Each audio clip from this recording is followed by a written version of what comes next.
Hello and welcome you all. After going through all the properties of 12th chapter 2 inverse trigonometric function, today we will be doing some questions which are asked in previous year board examination. So our first question for today is we have to solve for x if 2 tan inverse cos x equal to tan inverse 2 cosec x. So as we know the property that 2 tan inverse x in terms of tan equal to tan inverse 2x upon 1 minus x square. So while solving LHS, 2 tan inverse cos x can be written as tan inverse 2 into what is the value of x, that is cos x. So 2 cos x upon 1 minus cos square x equal to tan inverse 2 cosec x, and from here tan inverse will cancel out, so 2 cos x, and we know that 1 minus cos square x is sin square x, so upon sin square x equal to 2 upon cosec x can be written as 1 upon sin x. Now from here 2 and 2 will cancel out and sin will also get cancelled out, so from here we get tan x equal to 1, and we all know the principal value of tan theta equal to 1, that is 45 degree, or in radian pi by 4. So tan x equal to 10 pi by 4 means x equal to pi by 4, or in general form we can say x equal to n pi plus pi by 4, where n belongs to integer. Now our second question for today is sin inverse x plus sin inverse 1 minus x equal to cos inverse x. And from here we have to find the value of x. As we know the property that sin inverse x plus cos inverse x equal to pi by 2. So I can write RHS, which is cos inverse x equal to pi by 2 minus sin inverse x. So from here we get sin inverse 1 minus x equal to pi by 2 minus sin inverse x, and minus sin inverse x we get minus of 2 sin inverse x. Now taking sin both sides, we get sin of sin inverse 1 minus x equal to sin 90 minus theta is cos theta. So again we know that sin of sin inverse theta equal to theta, so 1 minus x equal to cos of 2 sin inverse x. Now here let's say x equal to sin alpha, so from here sin inverse x equal to alpha. So on substituting the value of x in LHS, we get 1 minus sin alpha is equal to cos of 2, and sin inverse x equal to alpha, so 2 alpha. Now 1 minus sin alpha is equal to, and what is the formula of cos 2x in terms of sin? 1 minus 2 sin square alpha. So from here 1 and 1 will cancel out, and 2x square minus x equal to 0. So x is taken as common. So in bracket we get 2x minus 1. Now on comparing it with 0, we get x equal to 0 and x equal to 1 by 2. Now our third question for today is that we have to write it in simplest form. Our question is sin inverse bracket x plus root 1 minus x square upon root 2, where x belongs to minus 1 by root 2 comma 1 by root 2 in open interval. Now as I have told you, if we have expression a square minus x square in any question, then we have to substitute x equal to a sin theta or a cos theta. Here a is equal to 1. Let's say on substituting x equal to sin theta, we get from here sin inverse x equal to theta. So sin inverse sin theta plus and square root of 1 minus sin square theta upon root 2 equal to sin inverse sin theta plus, and 1 minus sin square theta is square root of cos square theta will be cos theta. So from here sin theta into 1 by root 2 plus 1 by root 2 into cos theta, and we know that 1 by root 2 is the principal value of cos 45 degree and sin 45 degree both.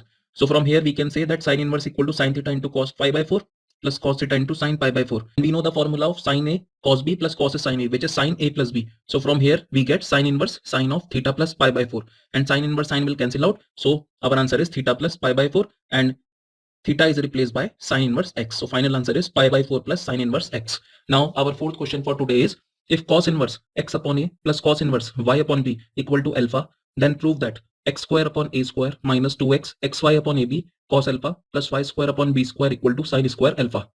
Now in this question we have to prove LHS equal to RHS. So let's say I can write a equal to cos inverse x upon a and b equal to cos inverse y upon b. So from here we can say a plus b equal to alpha.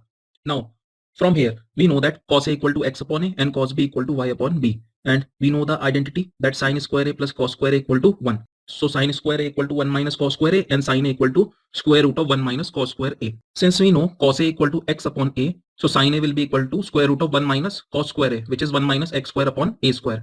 And similarly cos b equal to y upon b, so sin b is equal to square root of 1 minus cos square b, means 1 minus y square upon b square. Since as we know that a plus b is equal to alpha, when we take cos from both sides, we get cos a plus b equal to cos alpha. So as we know that cos a plus b is doublets, means cos a cos b minus sin a sin b is equal to cos alpha. So on substituting the value of cos a, which is x upon a, and cos b, which is y upon b, minus sin a and sin b, which is 1 minus x square upon a square, square root of 1 minus y square upon b square equal to cos alpha.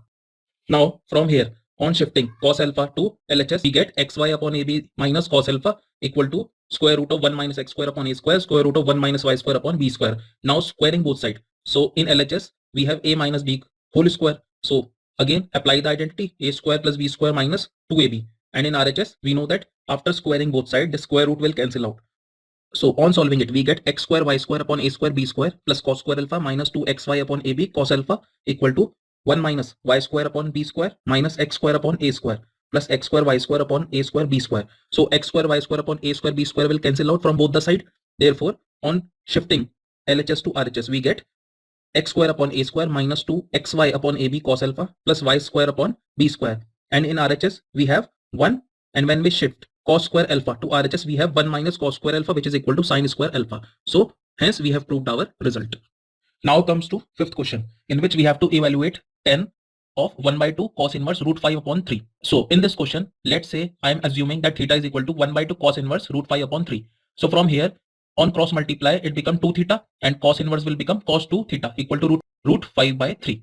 So we know the formula of cos 2 theta in terms of tan, which is 1 minus tan square theta upon 1 plus tan square theta equal to root 5 upon 3. Now on cross multiplying both sides and further simplify, we get tan square theta equal to 3 minus root 5 upon 3 plus root 5. Now on rationalize it by changing its sign, we get 3 minus root 5 whole square upon a minus b, a plus b means a square minus b square. So 3 square is 9 and root 5 square is 5. So 9 minus 5 is 4. So finally we get tan square theta is equal to 3 minus root 5 whole square upon 4. Tan theta will be equal to square root of 3 minus root 5 upon root 4, which is equal to 2. Now our sixth question is, show that tan inverse 3a square x minus x cube upon a cube minus 3a x square equal to 3 tan inverse x upon a. So LHS is tan inverse 3a square x minus x cube upon a cube minus 3a x square. When we divide numerator and denominator by a cube, we get 3x upon a minus x upon a whole cube 1 minus 3x upon a whole square. So on substituting x upon a equal to tan theta, so we get tan inverse 3 tan theta minus tan cube theta upon 1 minus 3 tan square theta. And we know this is the formula of tan 3 theta. So I can write it as tan inverse tan 3 theta. So tan inverse tan will cancel out and we get 3 theta. So finally theta will replace by tan inverse x upon a. Hence we have proved our RHS, which is 3 tan inverse x upon a. Now practice one more question in which you have to find the value of x if sine of cot inverse x plus 1 equal to cos tan inverse x.